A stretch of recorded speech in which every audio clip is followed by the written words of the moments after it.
Hi everyone, welcome back to the AI language. So today we are going to use the A2A Python SDK to build A2A compliant agents and clients. So we are going to build one client and one agent that uses the A2A Python SDK, and the agent will support streaming and multi-turn conversations, and we'll see how we can reduce the amount of code that we need to write to build these A2A compliant clients and agents using the Python SDK rather than coding all the different functionalities for the A2A protocol by hand. Before I begin, I would please request you to subscribe to my channel, The AI Language, on YouTube, and you can go to the playlists tab and you can see that I have a full course on agent to agent protocol and model context protocol on my channel that you can check out.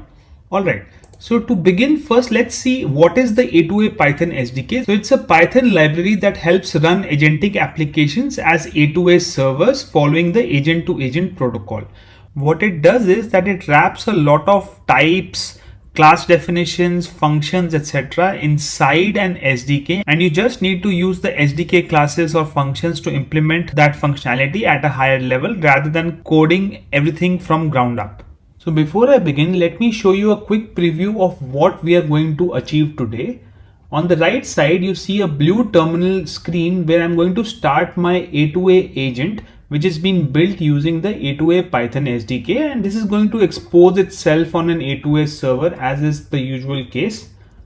So we started with this command, and this is basically a tell time agent which is going to use a tool that we have defined this time to return the system time. So we see that it has basically started on localhost port 10,002.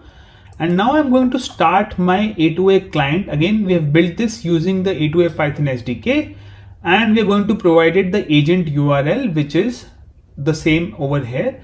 And this is going to run in this black terminal window. So now I've started the client, and as you see, this is basically connected, and it can detect that this particular tell time agent now supports streaming. So we are using the SDK support to provide streaming, and it basically asks us to enter our query below and exit to quit. Alright, so let's say I ask the agent what time is it. The agent responds with multiple streaming updates, and let's break down how these streaming updates work. So this is the first streaming update, and basically it says that this task has been submitted. So this is the initial submission, and you can see that over here where the status has a state, and this has basically been set to submitted by the agent. So the ID is a unique ID for this JSON RPC request. JSON RPC version number is shown over here. Then you have a context ID, which basically groups all the messages in a conversation. It stays the same throughout your interaction with the agent. Then you have the history, and this stores the full message log so far. Right now it has only your question over here, which is what time is it. Then we have the kind. So this basically marks the object as a task, meaning it's something the agent needs to do. And then you have the status and the state, and this means that the agent has received your task and it's now queued for processing, and that's why it's submitted over here. Apart from this ID, you also have an ID for the context and for the task. Alright, so now let's go to the next streaming update, and this is basically a status update by the agent. So this is the first status update after the task was submitted, and this has basically a status node which has an expanded message node, and this is like the agent's interim response, kind of like the agent saying that I'm working on it. And right now we can see that the message has a text part which says looking up the current time. So this is what the agent wants to say back to you. The role itself is set to agent, which basically means the message came from the agent and not the user. And the state is set to working, which means that the agent is working on it. So you basically have an update of kind which is status update. And the status is that the agent wants to just say that it's working on the task and looking up the current time. The state is set to working and the role is set to agent. And you can see that the IDs have been reused over here to tie up the streaming updates together. So you have the JSON RPC ID, you have the context ID, and you have the task ID. Alright, so now we have the third streaming update, and the first one was the task was submitted, the second one was a status update, And this is now the next status update, the second status update that we get from the agent.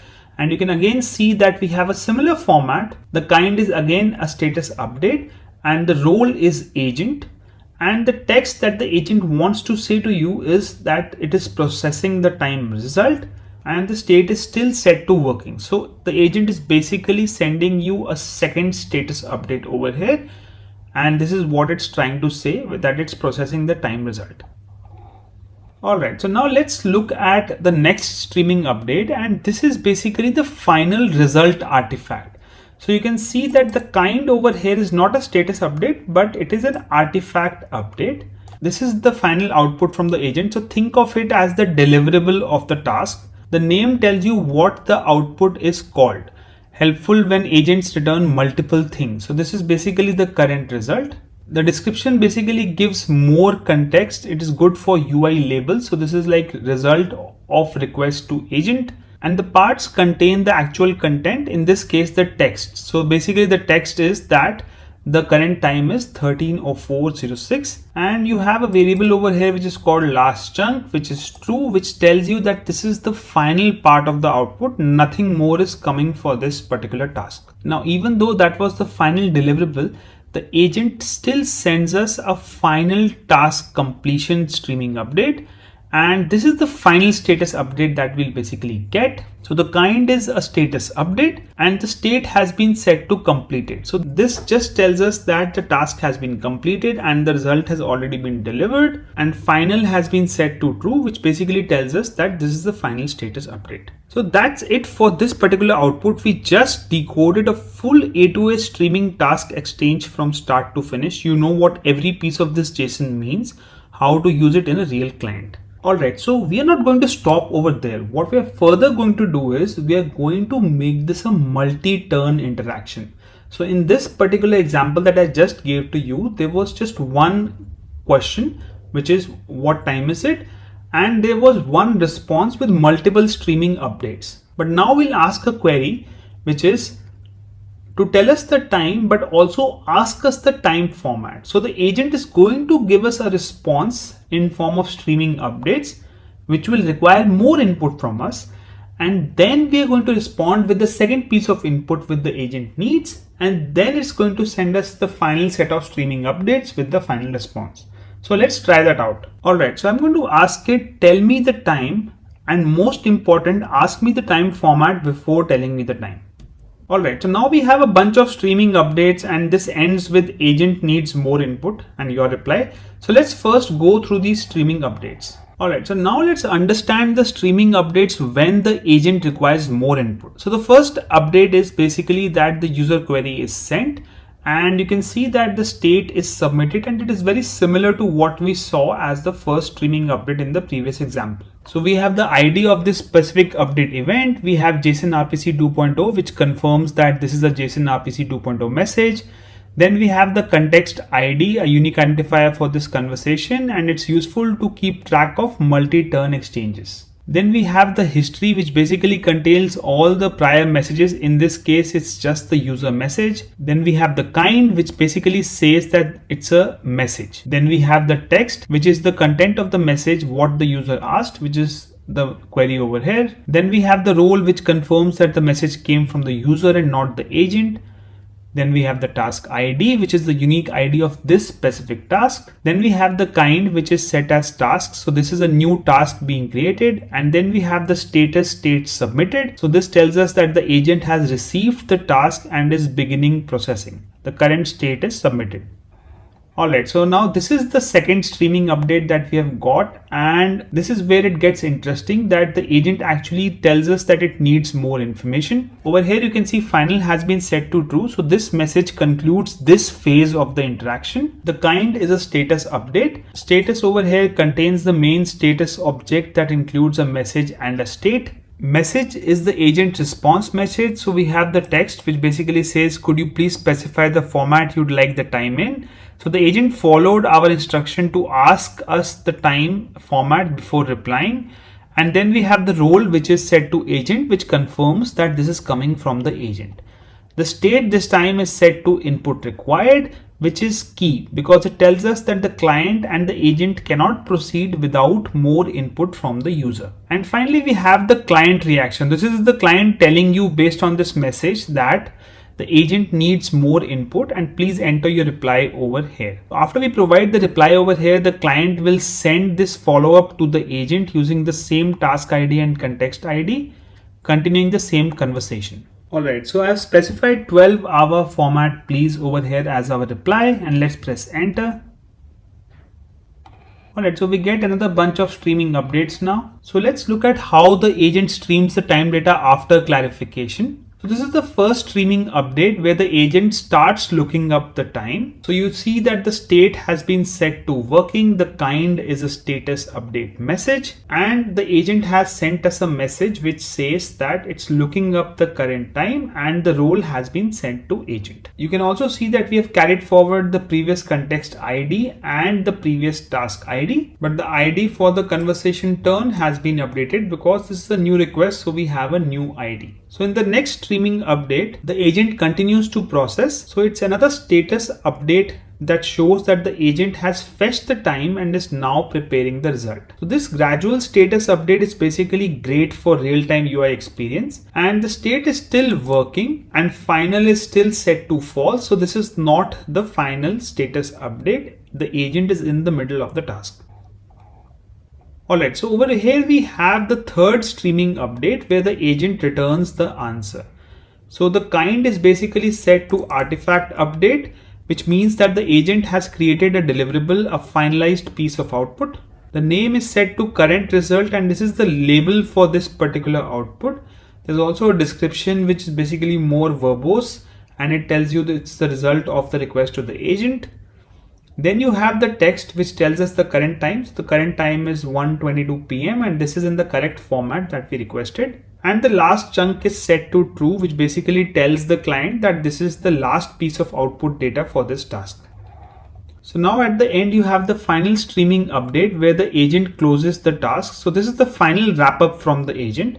The state is set to completed, and the client can now disable the loading indicators, store the results, or let the user ask another query. The kind is again set to status update, and final has been set to true to reflect all this. Now we have the prompt for another query over here. Alright, so now let's have a look at how to set up this code. So the first step would be to check out the code from GitHub, and for that you'll need the link in the description.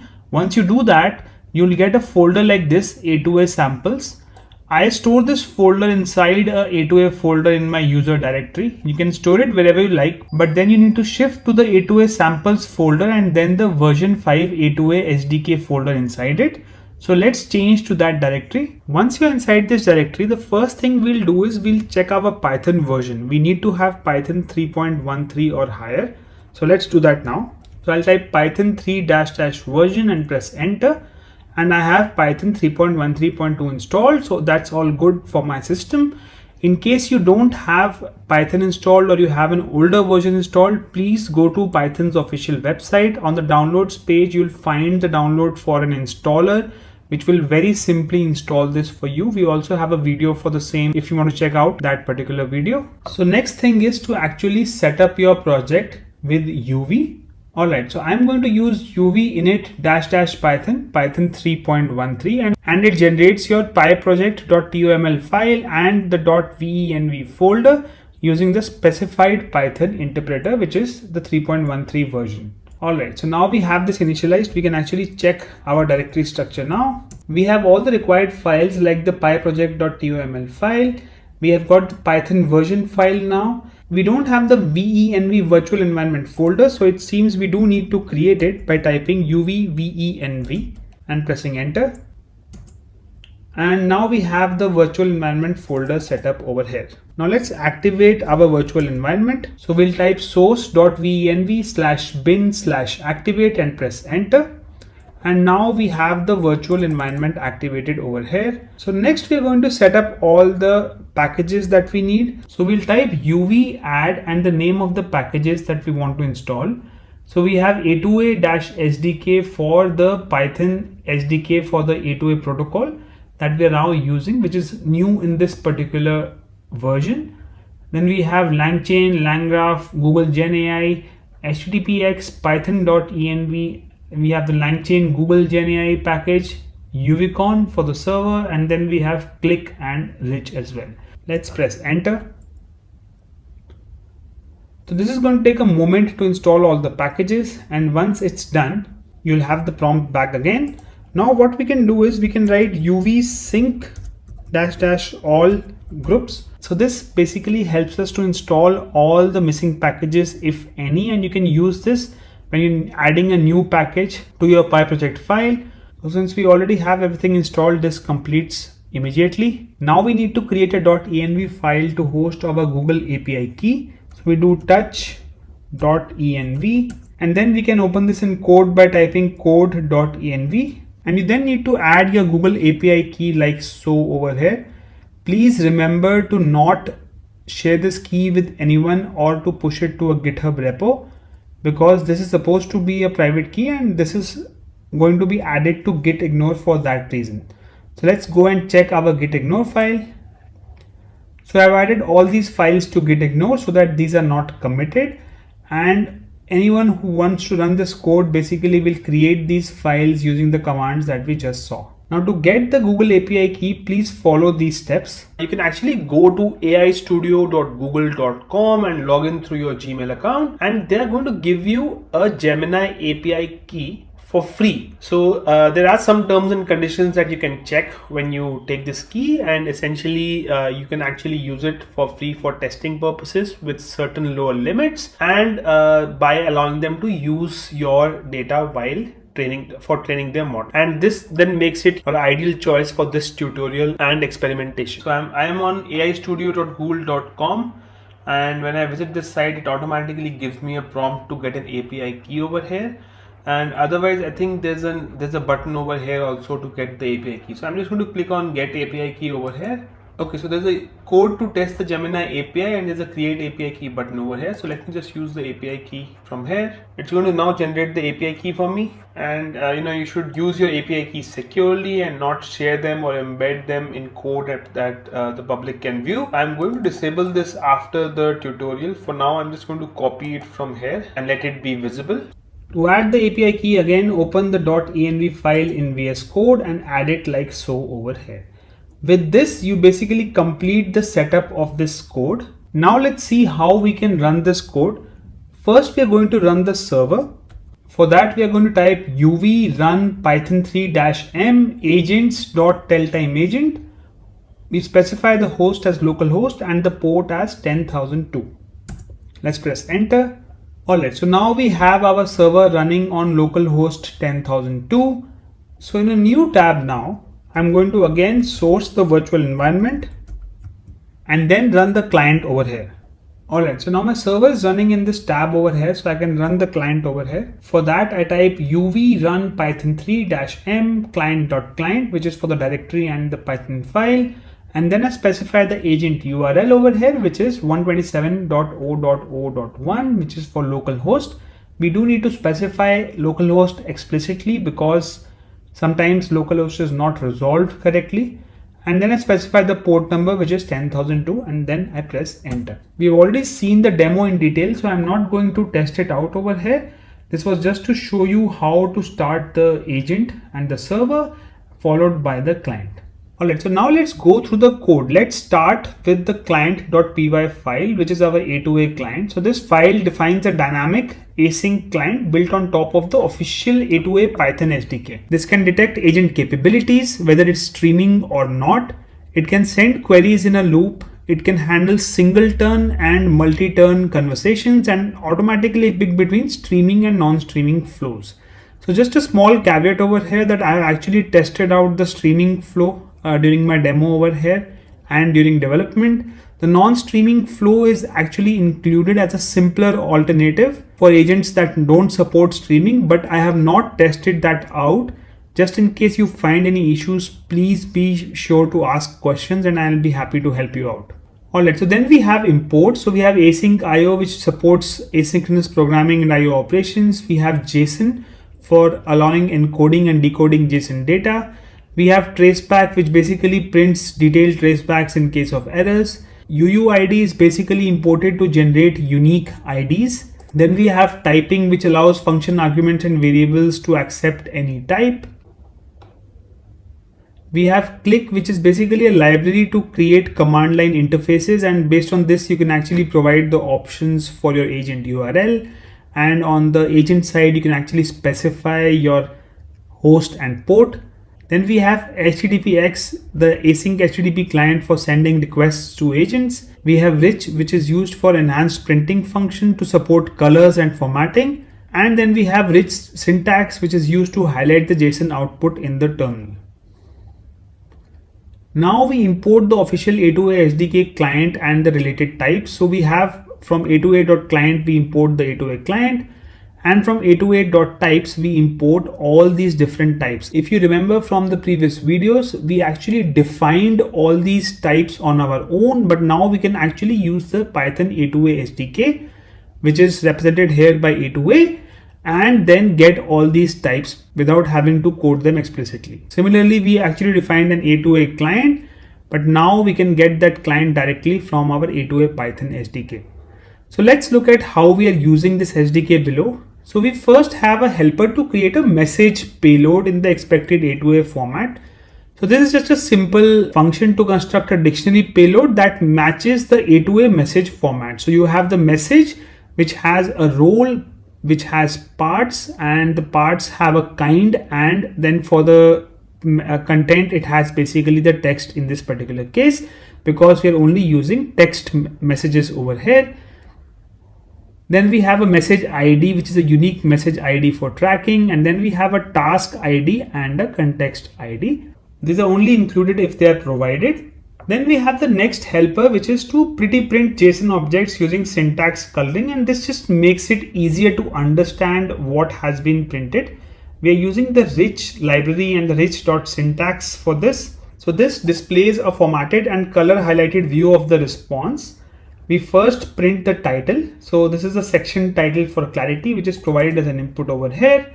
Then we check if the response has the attribute root, which tells us if the response has been wrapped by the SDK. If it is so, we access the data from response.root, else we directly access it from response. After getting the JSON data, we convert it to a pretty JSON string over here from a dictionary. Then we apply syntax highlighting, and then we basically print it with color on the screen. If there is any exception, we handle it over here. Next, we have the handle non-streaming flow. So this is the case when our agent does not support streaming. So this handles sending one non-streaming message and optionally a follow-up if the agent requires more data. So we provide this function with the A2A client and the text that we want to send. So we first use the build message payload function with the text to build that message payload. We unwrap it into message send params, and we supply this as params to send message request. And this is basically our request object. Then we use the client that is provided to send the message with the request, and we await the result. Once we have the result, we print the JSON response, which is the agent reply, using our helper above. So then next we check if the agent needs more input. So we prompt the user again if that is the case. So if we have a successful response, we will extract the task from it. And we have seen this in our JSON response in the streaming update, that there's a result object inside the response. So we basically get that result object. If the state variable inside the status object is matching to input required, we need to ask a follow-up question. So we'll then say follow-up is agent needs more input and your deploy, and we'll wait for the input over here. Once we get the input, we'll again build a message payload, this time with the follow-up, and we'll provide a task ID and a task.context ID to continue the conversation. We'll build this message payload and provide it to message send parameters. And then we'll provide this as params to send message request. This is similar to what we did above, but over here we're providing a task ID and a context ID to maintain continuity, because this is a follow-up and not a fresh question. Then we have a follow-up response. We get this by using the client send message functionality and sending the follow-up request over here. Once we get the follow-up response, we print it using our helper as a follow-up response. So now we have handle_streaming, which handles streaming messages and recursively continues if more input is needed. Over here, we provide it with the A2A client and the text string, and additionally, we also provide an optional task ID and an optional context ID so that we can recursively continue if more input is needed. So again, this is very similar to what we saw above. We first build the message payload with the text, the task ID and the context ID. We then build the message send params and provide this as params to the send streaming message request, which is available from the A2A SDK. And this is our request object. Then we track the latest task and context ID to support multi-turn. Then we process each streamed update. So what we'll do is that we'll use the client to send the message with streaming, and we'll provide it the request object that we just created. And this will have multiple updates coming back from the agent. So for each update inside the response, we'll first print the JSON response with the update as a streaming update. Then we extract the context or task from the current update. So we'll check if this has the attribute result. If this does have the attribute result, we'll check for a context ID and we'll check for the status. If it has the context ID, we store that as the latest context ID, and if it has the status, we'll check if the status is equal to input required. If that is true, we'll get the latest task ID, which is the task ID over here, and we'll set input required to true.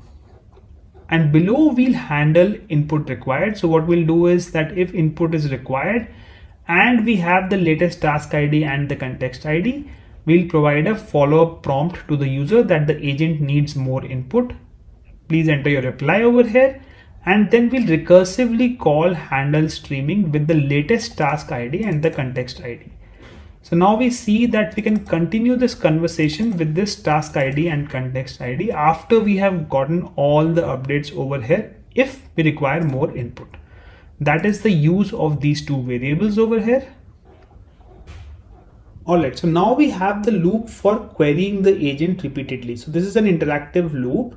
We'll first print the instructions for the user over here to enter the query or type exit to quit. And while true, we'll wait for the user to enter the query.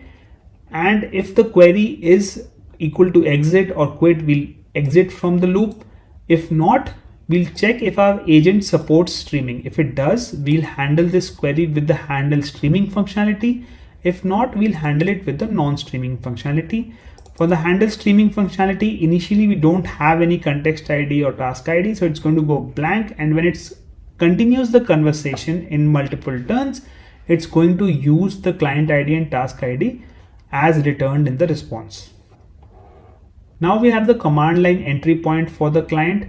So we use click over here to just provide an option for entering the agent URL, and we provide the default URL as so over here. And then the main function just runs the async event loop with the provided agent URL. And this is the async runner that we're running above. It sets up the client, the agent card, and launches the loop. So we let the user know that we are starting the connection to the particular agent over here.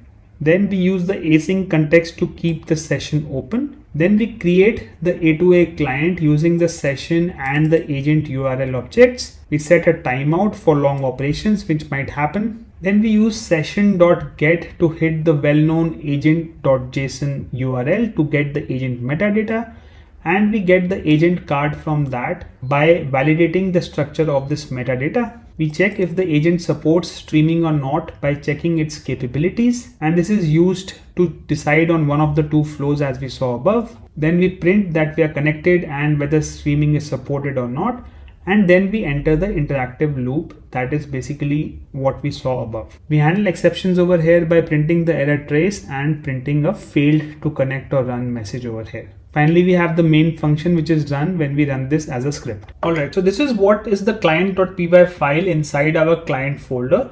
Now we are going to go to the agent code. So let's look at agent.py to begin with. So this file defines the tell time agent. It uses LangChain React agent with Gemini via LangChain Google Gen AI. and it supports streaming responses. It defines a simple tool called getTimeNow, and it handles structured responses with support for multi-turn logic. So we have the basic imports first. You can look at the comments over here to understand what these imports are for. I'm going to go ahead to the next step, which is the logging setup. We also have a simple in-memory storage for graph state from LangGraph. Then we have defined the tool, which is getTimeNow. We use the decorator @tool over here to specify it as a tool, and we provide the docstring which says it returns the current system time in this particular format, and then we return the current time over here.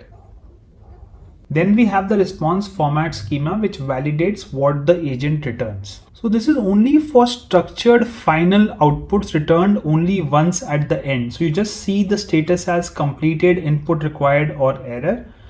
The intermediate streaming status messages over here are not included because this is only for the one response that we send at the end.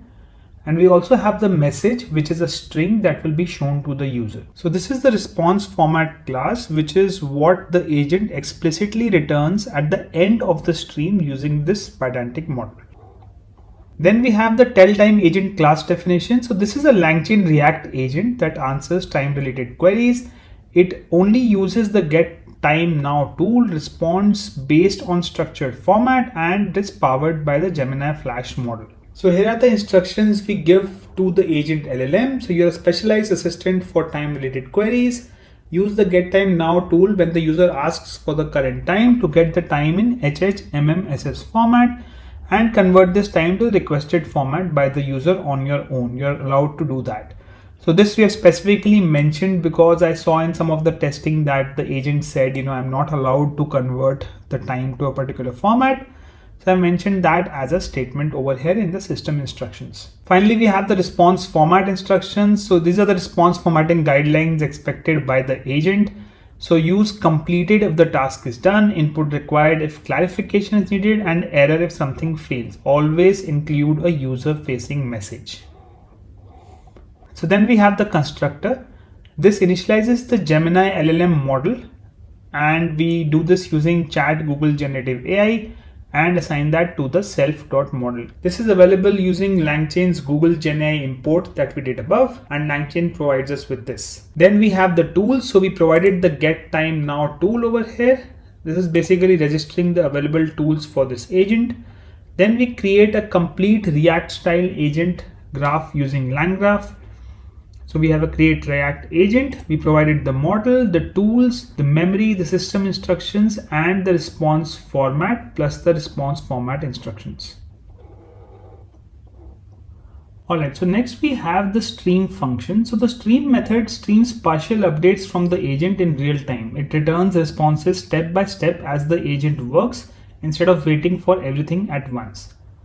So we define an async function over here that returns an iterable, like a loop of dictionaries. Each dictionary is a partial update from the agent. We provide it with the string query and the session ID. So this function will be used when a user sends a message to the agent. Instead of waiting for a single response, it gives us updates as they happen, which will be an iterable of dictionaries. Query is the user's question or command. Example, what time is it? Session ID is a unique ID for this user's interaction to maintain the context, and this yields updates such as looking up time, processing, and the final result. The first thing we need to do is we need to set up a configuration that ties this request to a session. So LangGraph needs a session or a thread ID to track that conversation, and what we do over here is we provide that unique ID to separate one user conversation from another, and we create a config. Then this is the input format. LangGraph expects a list of messages. Each message is a tuple with the role and with the query itself. So here we send just one message from the user, which is provided like this over here, and this is the inputs variable that we have over here. Then we begin streaming the agent's thinking steps using LangGraph. So each item over here is a step in the reasoning, like a thought bubble. So we provide the inputs and the config to self.graph.stream, And we provide a stream mode with values, which basically is to tell it to stream only useful results. Now we get all the messages from item. Then we get the most recent message from the list of all messages. The agent might add multiple messages during the thinking, so we only care about the last one for status, and that's what we get over here. If the message is an AI message, this is a LangChain concept, which basically means that if the message is from the AI and it includes tool usage, that means the agent is about to call a tool like get time now. So we yield this particular response or an update, which means that send this result immediately before continuing. So is task completed is set to false, require user input is set to false, and the content is looking up the current time. So this is what we want to display on the UI or the command line interface. If the message is from the tool like get time now, which means that the agent just received the result and is working on formatting it, we yield that the task is still not completed. We don't require the user input, but now we let the user know that we are processing the time result. So we've got the result and we're processing it now. Once the stream ends, there's no more partial steps, then we send the final result. So this could be a completed message or a follow-up question. So we say yield self.final_response, and we provide this the config, which is the function that is defined over here. Alright, so now let's look at the final response function. So this method gives the final structured result after the stream ends. It reads the agent's final decision and returns a dictionary with flags. After all the streaming messages are done, this function checks what the agent finally decided. It uses the config to find the saved response called the structured response. So what we do is that we get the internal memory state from the LangGraph session over here. Then we pull out the structured result. It should match the response format schema. So we use state.values.get structured response. Now, if the structured response is valid, that is, it matches the response format schema, then we check for the status inside it, whether it's completed. If it's completed, we mark this task as done. We mark it as not needing any further user input, and we provide the content, which is the message from the structured final result. Apart from completed, the agent can give us input required or error. In this particular case, we mark the task as not yet done. We require user input is true. We ask the user to clarify, so we require user input, and that is set to true. And the content is again the message from the structured response.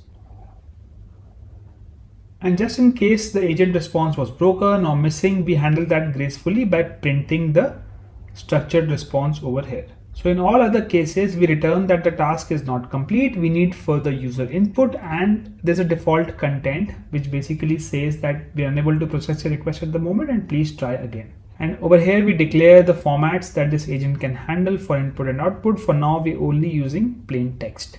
So that completes the final response messages, which ends over here, and also the supported content types. Now let's look at the AgentExecutor.py file. So this file defines the executor that acts as a bridge between the A2A server and the underlying tell-time agent. It's similar to the task manager that we have seen before, and it listens to tasks and dispatches them to the agent, then sends back the task updates and results through the event queue. So we import the tell-time agent class from the same directory over here. Then we import the base classes from the A2A SDK to define the agent behavior. So we have A2A server agent execution, and we import the agent executor and the request context. The agent executor is the base class for defining the agent task executor logic, and the request context holds information about the incoming user query and context. Then we import the event queue, which is used to push updates back to the A2A server, example task status or results. Then we import the various types. If you remember, we had defined a lot of these types earlier on our own, but now we use the A2A Python SDK to import these. So task artifact update event, this is the event for sending result artifacts back to the client, as we have seen in the demo. Task status update event is the event for sending status updates like working, completed. Again, we have seen this in the demo earlier. Task status, this is the object that holds the current status of the task. and task state is an enum that defines states working, completed, input required, etc. Then we have utility functions to create standardized messages and artifact formats. So from A2A.utils, we import new agent text message. This creates a message object from the agent to the client. We have a new task, and this creates a new task object from the initial message. And we have a new text artifact. This creates a textual result artifact. So these are utility functions to create standardized messages and artifact formats. Again, all this coding is not required from our end, and the Python A2A SDK handles all this. Let's see how these are used below. Now we have the tell-time agent executor, and this defines a new executor by extending the A2A's agent executor class. So this class connects the tell-time agent to the A2A server runtime. It implements the execute function to run tasks and push updates to the event queue. So we first have the constructor for the executor class, and this just creates an instance of the tell-time agent for handling queries. Then we have the execute function, which is called when a new task is received. So we first use the context to extract the actual text of the user's message. Then we get the task object if it already exists. We first check if the message is not missing, and we raise an error if something's wrong. And if there's no existing task, this is a new interaction. So we create a new task based on the message. We enqueue the new task to notify the A2A server. Then we use the agent to handle the query via async stream. So we have looked at the stream function in the agent.py file earlier, and we call this self.agent.stream function with the query and the task context ID. This will yield several events to us as we saw in this function again. And what we'll do is we'll use an async for each event in the stream. We check if the task has been successfully completed. If yes, we send the result artifact to the A2A server. So we say event underscore queue enqueue event. This will be a task artifact update event with the task ID, the context ID, and an artifact which will be a new text artifact with the name current result. The description will be result of the request to the agent, and the text will be the content from the event. We'll specify this as the final chunk of the result, and we'll not append this to the previous result. And if the task is complete, we'll send the final status update, that is the task is completed. And this will be a task status update event with the task ID, the context ID, and the status being task status with the state as task state.completed and with final equal to true, which basically means that this is the last status update. So these two are the final two messages that we see once all the streaming is completed. We've already seen this in the demo that we just saw at the beginning. Finally, if the agent needs more information from the user, we'll enqueue an event, and this will be a task status update event. We'll have the ID of the task, we'll have the context ID, and then we'll have the status of the task with a state which is input required, and the message will be a new agent text message. This basically provides a message asking for input with the message content, the context ID, and the task ID. And final will be set to true because input required is a final state until the user responds.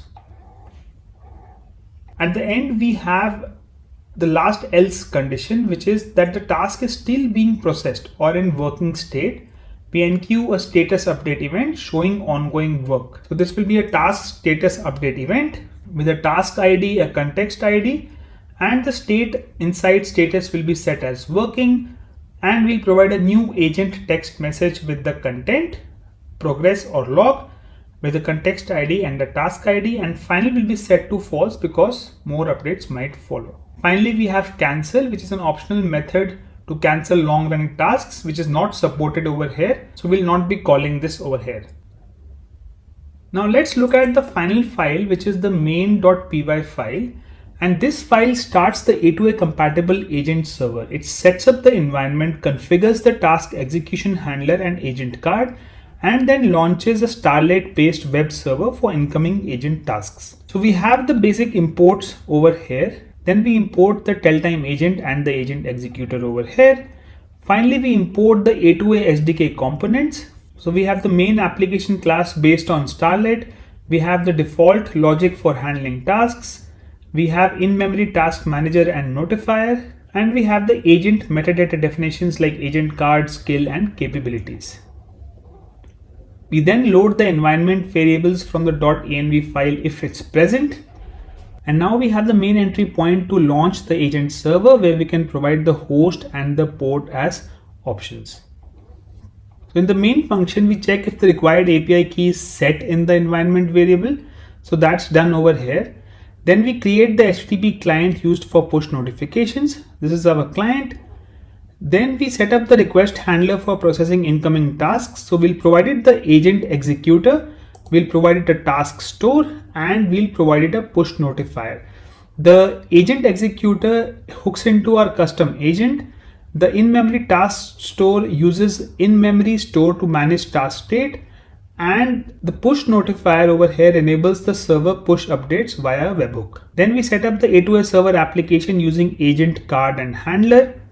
So we provide the agent capabilities and skills, and we attach the request handler, and we get the server object. Then we start the server using Uvicon async server, providing server.build, the host, and the port. So next we have the build agent card function, which defines the metadata card for this agent, and it simply returns an agent card with all the details. So we have the human readable name of the agent, we have the short description, we have the full URL where the agent is reachable, the version of the agent, which for now is just 1.0.0, and then we have the supported features. So we specify that streaming equal to true and push notifications equal to true. We have the default input modes, and we have the default output modes, and we have the skills. And for this, we create an agent skill object with a unique ID for that skill. So we just have one skill object over here. We can actually provide a list of them. For this particular agent skill, we have the ID, which is tell time. We have the display name, which is get current time. Then we have a description, which is that it tells the current system time in HHMMSS format. And then we have some useful tags for searching and filtering like time and clock. And then we have a list of examples, which are example user prompts. So what time is it, and tell me the current time, etc. And finally, we have the code to start the server over here. So this completes all the code files that we have in the Python A2A SDK implementation, where we have one single client, which can then connect to an agent, which can tell it the time, and it supports streaming updates. Thank you for watching. If you found this video helpful, please do like the video. Do subscribe to my channel for more A2A and MCP concepts and implementations, and I'll see you in the next video.